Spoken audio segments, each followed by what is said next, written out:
Okay, so this is a follow-up. We've been using this freezer for a while now.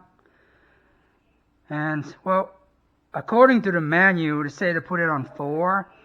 But I have been using it, so right now you could see it's number 1.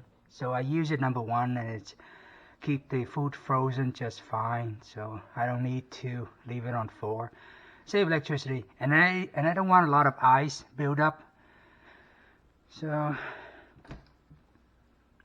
see, even in number 1, there's a thin layer of ice around here, and all the food are frozen.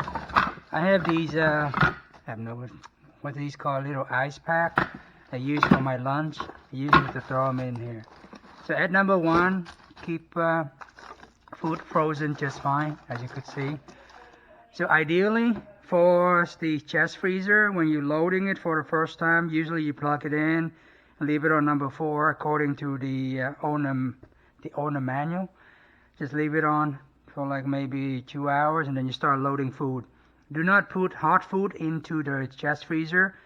Usually you put like room temperature food into the freezer. And they say that loading it like normally load about 2 or 3 pounds. And then wait like maybe about an hour, 2 hours. Don't load like all 5 cubic foot worth of food into one at the same time. So just a little bit, a few pounds at a time. And they say that usually normally for the chest freezer to be like efficient, most efficient is to keep it around 80 or 90%. Because we did load it up all the way to the top up here. And the one on top is not frozen because I mean, according, it's pretty much like it's physics. Like the cold air stay down the bottom, the hot air rises. So, because I did try it with some of the water bottle, I put it like when we loaded like all the way full, and I put the water bottle up front about 2 days, and it's still not really frozen. It's ice cold, but it's not like frozen kind of.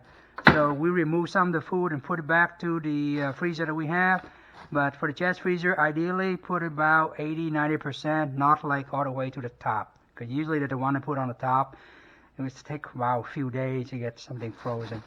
So, yeah, that's pretty much it. I mean, 142 at Walmart, and I put it down number 1. I mean, at first you could put it as number 4, it's fine. Even in number 1, you could see there's a thin layer of ice around here. I don't want too much ice build up, so I just leave it at number 1.